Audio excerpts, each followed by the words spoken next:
Can hit with me. This ain't a diss song, but yeah, you know what it is. I'm a cheesehead, y'all niggas cheese whiz. Pittsburgh Steelers, that's nothing.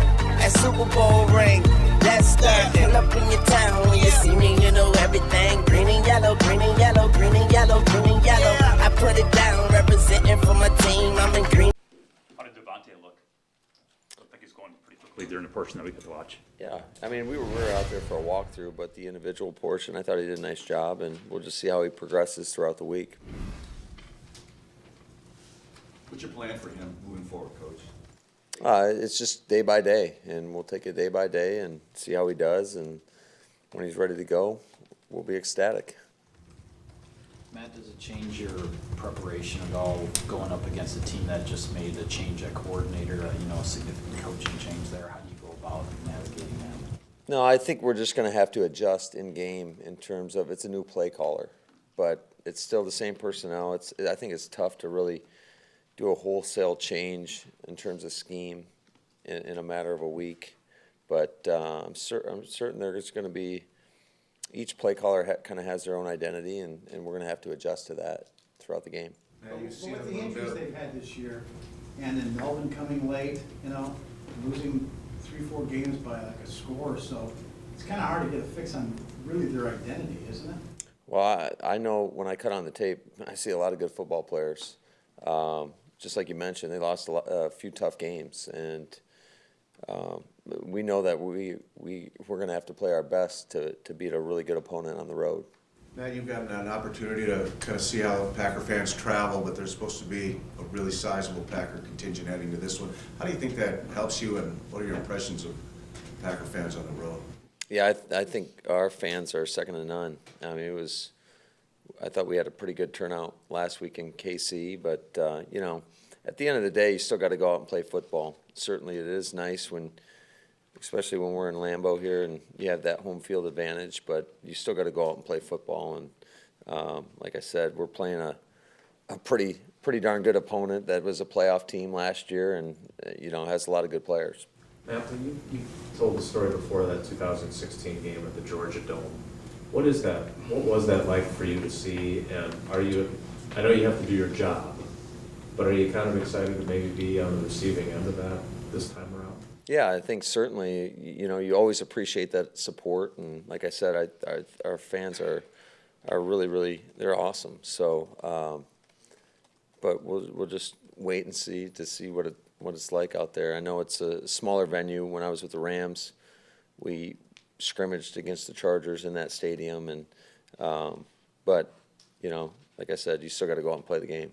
Last week you practiced with a lot of crowd noise on Thursday. What do you expect to do tomorrow with the expected home field advantage out there? Are you going to be piping crowd noise? Yeah, I think we'll continue with that, and if there isn't as much, I guess that's a good problem. But you always want to prepare for the toughest environment possible. And are these Wednesdays when you're practicing late and just doing a walkthrough the result mostly of the night games you've been playing lately, or is this something that you might just do throughout the rest of the year? Yeah, I think it's just something we're going to monitor week to week based on our health, and we've done it a couple weeks now, and it's been pretty good for us.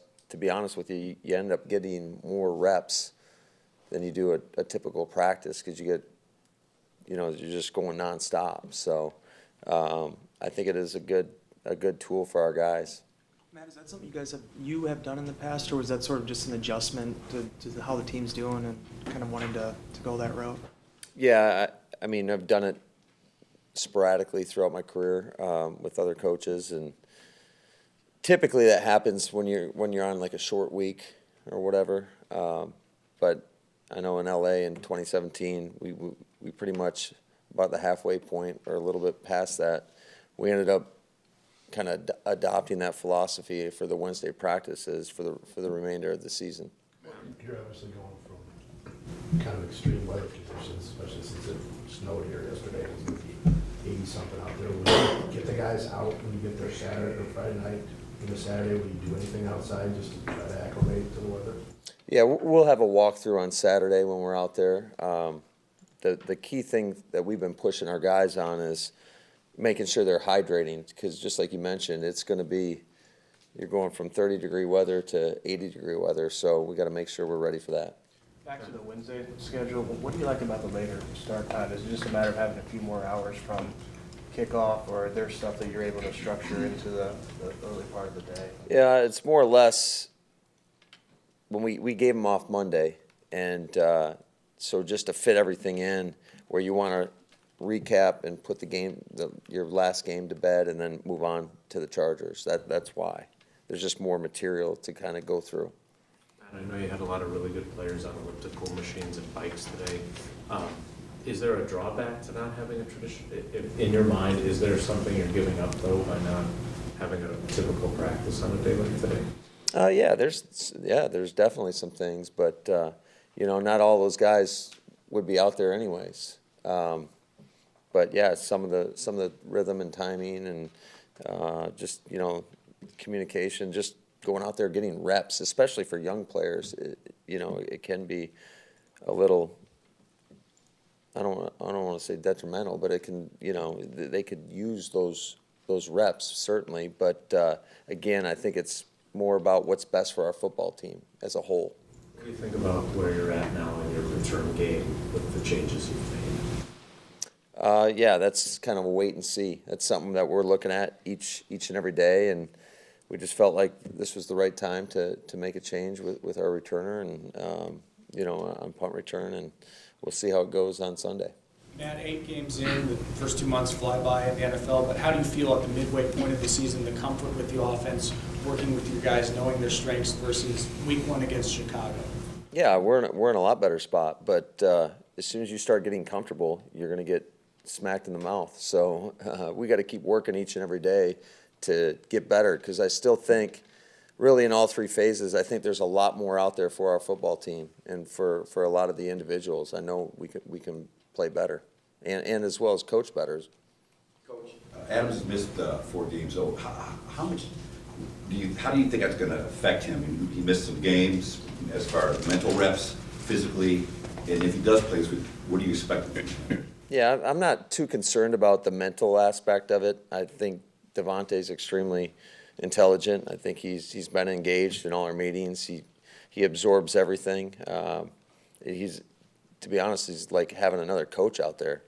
But I'm certainly there's going to be some adjustment and knocking off that rust. I'm assuming, but he's a pro, and we've got a lot of confidence in him, and we'll just see how it goes. There's no guarantees that he'll be out there, this weekend. So take it day by day. Listen to the trainers. Listen to Tay to see how he feels, and but we certainly are excited for that day when we get him back. The offense has obviously progressed as it would, whether he's in it or not in it. Mixing him back into it now, based on where you've come from week 4 to now, is there any adjustment there for either him or you guys as play callers? No, it's just more or less, again, it's just if he's in there, it's trying to get him in position to, be the difference maker that he is and get him the touches. But, nothing really conceptually is going to be that much different. We're going to attack the defense how we feel like we can move the football and score points. Do you think either Campbell or Sternberger are close to being ready for game action? Yeah, I think both those guys have been looking better, but we'll make a determination later in the week. Matt, you always do your 111 thing. Goody doesn't get to be part of that 111 equation. How much credit does he get, do you think, for having furnished you with the roster that he's given you and kind of given you the opportunity to get off to the start that you guys have as a coaching staff? Yeah, I think he gets a ton of credit. He does a great job, and not only him, but his staff as well. He's a tireless worker. He's a great person, first and foremost, so he's fun to be around. And I think he's got a great understanding of what we're trying to do. I think he's a great evaluator, and he's provided the resources, and he went out and did it. And you got to give him credit. I thought he did did an outstanding job, and I know it's something that hasn't been done here a lot in the past, but certainly it's made a huge difference in the not only the players that he's brought in, but the people as well. How much does 7-1 in your first year say that your players have bought in and they're playing for each other, and now versus not taking your foot off the gas? I mean, getting that across to the players that look what we've got going here. Look at the momentum we can build up. Yeah, I think, again, you can't take anything for granted in this league, and you better have your foot on the gas each and every day, striving to be your best, because, like I said, you know, I think a lot of us coaches and players have been on teams that have been winning, and that it can flip fast. So you got to strive to get better each and every day, and I know it's cliche and whatever, but that's the truth. That's the reality. That's this league. It's so competitive, day in and day out. You got to bring it. And to our players' credit, they do. They rise to that challenge each and every day, and I think they genuinely care for one another and are playing for each other. And you know, it's a lot of fun to be a part of. Matt, do you think the depth and the talent in the NFC this year helps drive that message home? Because there's so many teams that have a winning record at this point, I believe 12 or 11. Yeah, you know, to be quite truthful, I don't think we're too concerned about anybody else other than ourselves, you know.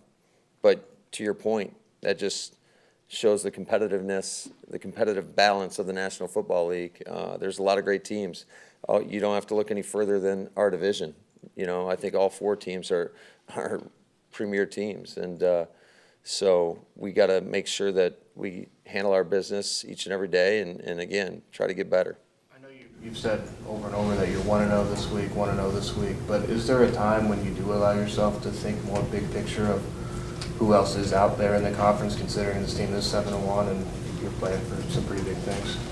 Yeah, I told you I'm pretty short-sighted, and so all I know is this: we better come ready to play on Sunday against a team that's a hungry team, that's coming off a really good win versus the Chicago Bears in Chicago. And if we think about anything other than that, I think you know, you're asking for trouble. So our focus is solely on the LA Chargers. 2 more, please. Matt, you won that challenge on the spot in Kansas City, but I remember before Chicago, we were talking about the feeling out process of the pass interference stuff. Have you changed your philosophy on challenging based on what you've experienced this first 8 games? Yeah, I think so. I think you better be pretty selective in terms of what you're challenging.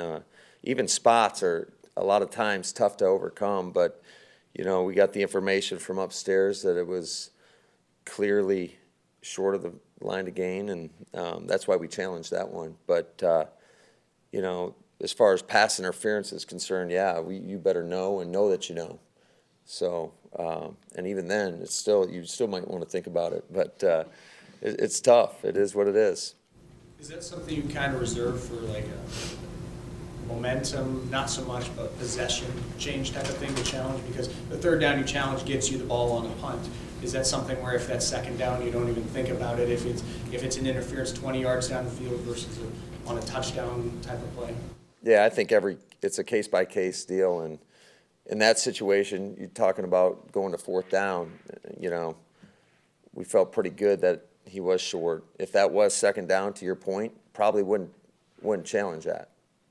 Matt, you've said, you know, guys like playing for each other. Guys in the locker room have said that all year long. Aaron, too, after games, has said it's got a different vibe in the locker room this year. Is that something that you wanted to bring to your first head coaching job? Can a coach have an effect on that, and how does it translate to success? Yeah, I don't know. I think it's the credit of the guys in that room. Again, just getting the right kind of guys in there, and you know, they've taken to each other, and you know, it's been a lot of fun, and I think that's part of the reason why we're having success is because they do care about each other.